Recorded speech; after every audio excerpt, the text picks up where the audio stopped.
Welcome to HFY Beyond Terra, where humanity doesn't just survive, it becomes the galaxy's biggest surprise. Subscribe, and let's go beyond Terra. They didn't teach children his name, not because it was profane or sacred or too complicated for young tongues. They didn't teach it because names were invitations and invitations could be answered. In the border schools of the Vel Covenant, instructors used diagrams instead of syllables, a black spiral drawn on a white slate then struck through with red. In the mercenary ports of the Keth, captains spat into the air when his file came up on a public terminal. Even the priest-engineers of the Choir of Glass, who believed all things could be measured, kept one measurement sealed behind triple authentication and a litany of warnings. Do not say it, do not think it, do not summon HIM. And yet in the vaulted war room of Station Halloway, Commander Surin Val found herself whispering the forbidden sound anyway, barely more than breath, barely more than tremor. Rurk. Every alien in the room stiffened as if struck by the same invisible lash. The lights hummed, the holotable's projection jittered. A frightened junior officer made a soft, involuntary keening noise and clamped their hands over their throat. Surin's fingers tightened around the edge of the table until her knuckles went blood-pale beneath blue skin. She had not meant to speak it aloud, but the name was on the contract, and the contract was already signed. Story Narrative 1. The station that held its breath, Station Halloway, drifted in the shadow of a dead moon, a neutral waypoint built by extinct hands and rented by living species who hated each other just enough to need a place to negotiate. Surin Val hated it for the way it smelled, recycled air and hot metal, old disinfectant and fear, but she loved it for the thickness of its bulkheads. Thick walls meant time meant options. Today she had few. Across the holotable, the tactical display showed their problem as a spreading bruise. The Sable Armada, a coalition of raiders and exiled admirals moving from system to system like a slow disease. They did not conquer, they harvested. They did not occupy, they erased. The Sable ships were not impressive individually. Their terror lived in coordination, fast strikes, synchronized boarding, and a preference for targets that could not fight back. Refugee convoys, medical barges, station nurseries. They had hit Vel space 3 times in a single cycle. They had left nothing intact. Surin's fleet, what remained of it, was a collection of patched corvettes and militia frigates. Her officers were brave, and brave did not stop a disease. 2 weeks, her operations chief said, voice tight. That's our most optimistic projection. After that, fuel, crew exhaustion, and ammunition depletion become fatal. Surin stared at the map until the star points blurred. 2 weeks. 2 weeks to hold a border that was not a line but a volume of space, to protect a dozen inhabited worlds and 100 civilian routes. 2 weeks. Unless the myth was not a myth. She glanced at the contract file hovering beside the tactical map. A single line of text, the kind you signed when you had already exhausted every respectable option.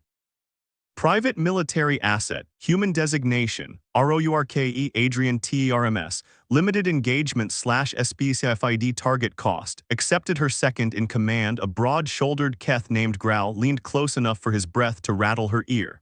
Commander, he murmured, I advise termination. We can still void the escrow, we can still die politely, Surin replied. Growl recoiled as if she'd spat. You don't understand, he insisted, eyes wide, pupils pinning and flaring with instinctive panic. He is not a soldier, he is a human, Surin said. She kept her voice calm, not for his sake, but for the trembling inside her own chest. And I have read the same reports you have. Reports. That was an inadequate word for what the galaxy whispered about humans. Humans were late to the wider community, arriving from a yellow star with battered ships and an attitude that oscillated between curiosity and stubborn defiance. They were not the strongest species, not the fastest, not the most elegant. Their bodies broke. Their lifespans were short. They lacked the layered sensory suites of the Keth, the biological armor of the Vel, the computational symphonies of the Choir. And yet, when the first border war came, it was humans who held the breach with weapons that should have melted. When plague swept a trade ring, it was humans who volunteered to work in contaminated corridors, coughing blood into sealed masks and refusing to stop. When the Choir of Glass had asked with honest bewilderment why a human would sacrifice themselves for strangers, the human diplomat had answered, because they're there. The galaxy had learned to respect humans. Then it learned to fear the ones it could not control. Rourke was one of those. The door to the war room hissed open. Every head turned. The air changed. Surin had expected armor, ceremonial gear, the theatrical intimidation most mercenaries loved. What stepped through was smaller than the stories, not fragile. Humans rarely looked fragile when they were still, but compact, built like a tool, broad in the shoulders, narrow at the waist. He wore a simple black combat suit without insignia. No medals. No rank markers, nothing that said hero. His hair was close-cropped, dark with iron gray at the temples. His face looked like it had been carved by a life that did not pause for comfort. A healed scar ran from brow to cheekbone on the left side, pale against tan skin. His eyes were the most unsettling part, not cold, not cruel, but intensely present, as if he was already calculating distances and exits and angles of threat. Behind him floated a single hard-case drone, silent as a shadow. He stopped just inside the doorway and looked around the room. Surin felt every gaze in the chamber shift, officers holding their breath, hands twitching near sidearms, skin plates tightening in fear reflex. Then his eyes settled on her, not her uniform, not her rank badges, her. "Commander Vol," he said. His voice was unremarkable. That made it worse. "You came," Surin managed. He took 2 steps forward. The drone followed, matching him with exact distance. "I was paid to," he replied, "but I don't take jobs I can't finish." Growl made a noise like a suppressed growl. "And what exactly is it you finish, human?" Rourke's gaze flicked to Growl. It lasted less than a second, but it pinned the Keth officer as surely as a blade to throat. "What you can't," Rourke said. "No insult, no pride, just fact." Surin's stomach tightened. She had expected arrogance. She had expected the swagger of a predator. Instead, she felt something worse, certainty, the kind that belonged to storms and falling objects. She swallowed and tapped the holotable, bringing up the Sable Armada's vector. "This is your target," she said. "They've massacred civilians, gutted convoys, taken our border fleets apart. We need a decisive strike. We need them to stop." Rourke studied the display. His eyes moved like instruments, quick and precise, taking in mass distributions, propulsion signatures, likely command ships. "Your intel is incomplete," he said. Surin's throat tightened. "We've done what we can," he nodded once, as if accepting the limitation. "Then we'll fix that," Growl bristled. "We." Rourke's attention returned to Surin. "The contract says limited engagement against the Sable command element. That's doable, but I need access." "Access to what?" Surin asked. Rourke's expression didn't change. "Your comm net, your sensor archives, your prisoners, and your fear." Silence. Surin forced herself to breathe. "You'll have the first 3, the last is not a resource I can allocate." For the first time, something like amusement touched the corner of his mouth. "Noted," he said, "then try not to get in my way." He turned as if the meeting were over and walked toward the exit. "Wait," Surin said quickly. He paused. She heard her own heartbeat in her ears. She hated that it sped up. She hated that her palms were damp. She trembled at the name of the human warrior. The stories had said they were right, but she was beginning to understand the reason was not fear of what he would do to the enemy. It was fear of what she might ask him to do for her. "Why do they fear you?" she asked, voice low. Rourke didn't turn around. His shoulders rose and fell once, a human half shrug. "Because I don't stop," he said, "and because I remember." Then he left. 2. The Archive of Ruin. Surin followed him 2 hours later to the station's secure intelligence wing. The corridor leading there was colder than the rest of Halloway, as if the station itself wanted to keep secrets preserved. Rourke stood before a wall of sealed data vaults, gloved fingers tapping at a console too old for most modern species to bother with. His drone had interfaced directly with the terminal, projecting thin threads of light into the access ports. Surin watched him work. Humans had a reputation for brute force solutions. Watching Rourke, she realized that reputation was a comforting lie. He moved like someone who had learned at great cost that precision saved lives. "What are you looking for?" she asked. "Patterns," he said. "Every raider fleet has a rhythm, a hunger, a belief about what the universe will allow." Surin leaned against the bulkhead. "And if they don't have one?" Rourke looked at her then fully. "Then they're not raiders," he said. "They're something worse." The drone chimed soft, almost musical, then projected a map overlay with new markings, faint ghosts of old routes, anomalous sensor gaps, and a repeating signature in the Sable strikes that Surin's analysts had missed. "Here," Rourke said, pointing, "they're using a decoy carrier, not for ships, for signal noise. They hide the command element behind it during approach." Surin's skin plates prickled. "That's clever." "It's cowardly," Rourke corrected. "But it's clever cowardly." He pulled up another file, boarding logs from a wrecked convoy, audio scraped from dying recorders. The sounds that filled the room were ugly screams, impacts, the hiss of decompression. Surin clenched her jaw until her teeth ached. Rourke listened without flinching. When the audio ended, he sat in silence for a long moment, not stunned, not shaken, contained, as if something inside him had tightened by one more notch. "You said you remember," Surin said softly. "Is that why they fear you?" "Because you carry grudges," Rourke finally spoke, his voice quiet enough that it felt like a confession forced through iron. "No," he said, "because I carry names." He brought up a list, human script at first, then translated, civilians lost in the first Sable raids, ships and stations erased, families and crews and medical teams. It was long. Surin's throat tightened. "You keep a record." "I promised," Rourke said. "To whom?" Rourke's eyes didn't leave the list. "To the ones who didn't get to," he said. Surin understood then that the galaxy's fear was incomplete. People feared the human warrior as a weapon, an unstoppable blade. But the true threat was that he had turned mourning into a mission. And missions did not negotiate. 3. The trembling truth that night, station night, with artificial lights dimmed and corridors quieter, Surin found herself outside the guest quarters assigned to Rourke. She hadn't meant to come. She told herself she needed to discuss strategy, timelines, rules of engagement. Her hand hovered near the door panel. From inside, she heard a sound that froze her, a human voice, low and rough, speaking as if to someone present. "Not done yet," Rourke said. I know. Surin hesitated, then pressed the chime. Silence. The door opened a fraction. Rourke stood there without any visible weapon, but Surin felt the same sensation she did in the war room, the certainty that if she threatened him, she would lose. "What is it?" he asked. Surin swallowed. Strategy. "We need to finalize the strike profile."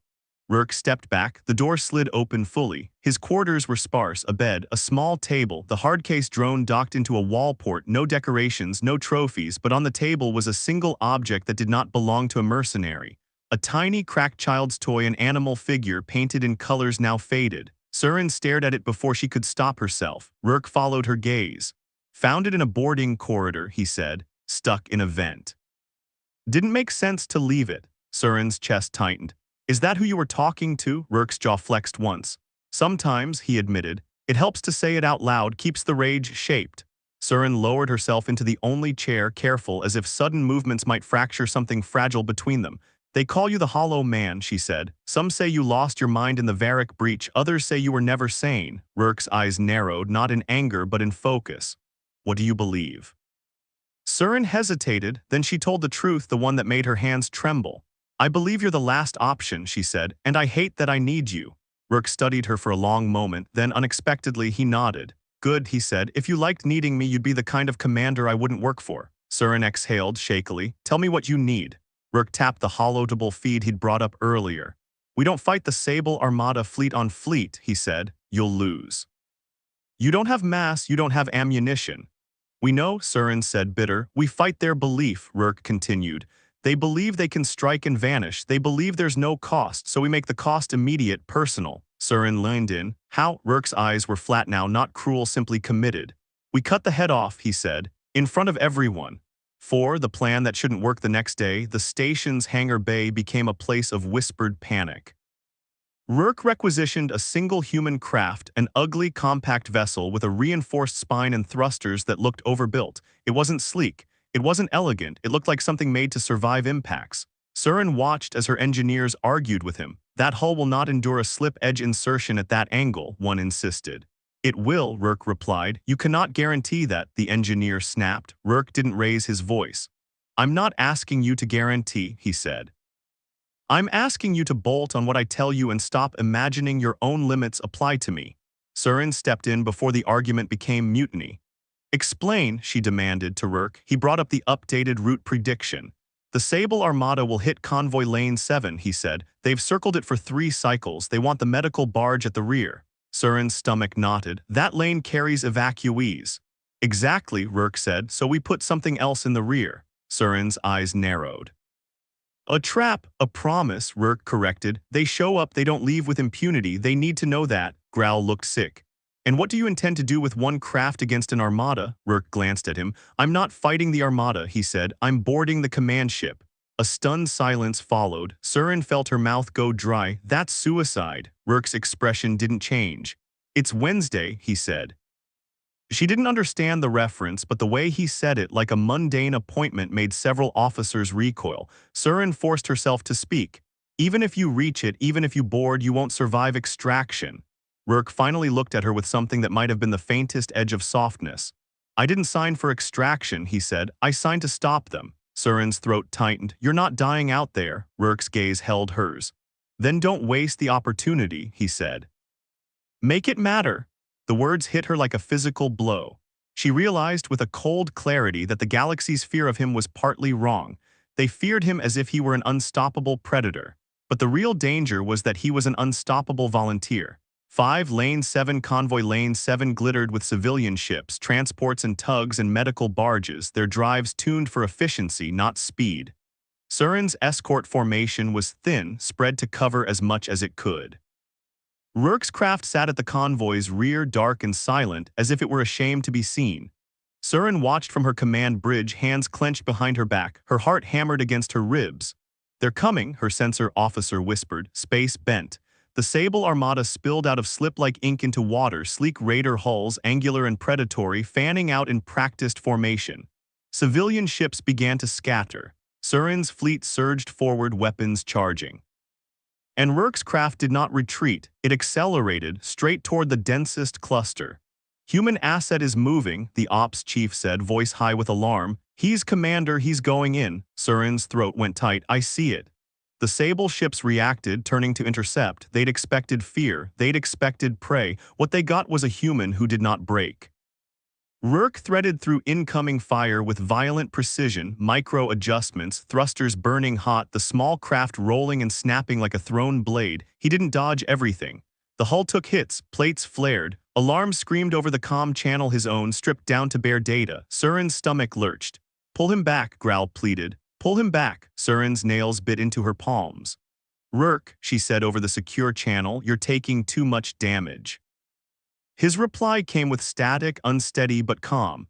Good, he said, they're watching. Then he did something impossible. He cut engines. For one sickening moment, his craft went dark, tumbling through fire like a dead thing. The Sable formation hesitated, their targeting algorithms recalculated. And that hesitation, just a breath, was the opening. Rourke's craft ignited a burst of thrusters, not to flee but to slam into the decoy carrier's underbelly. Metal screamed.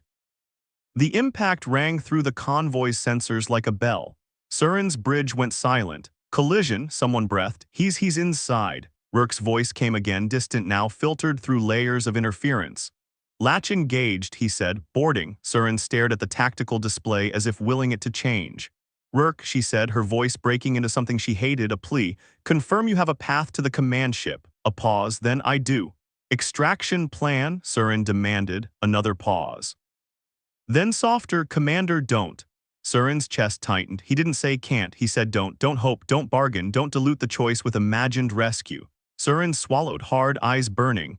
Then I will finish the rest, she said, and she ordered her fleet forward. 6, the name that answered back inside the Sable carrier, chaos erupted. Surin couldn't see it directly, but she heard fragments, intercepted comms, panicked signals, internal alarms spilling onto open frequencies. The raiders had expected a convoy. They had not expected a human to fall into their belly like a meteor.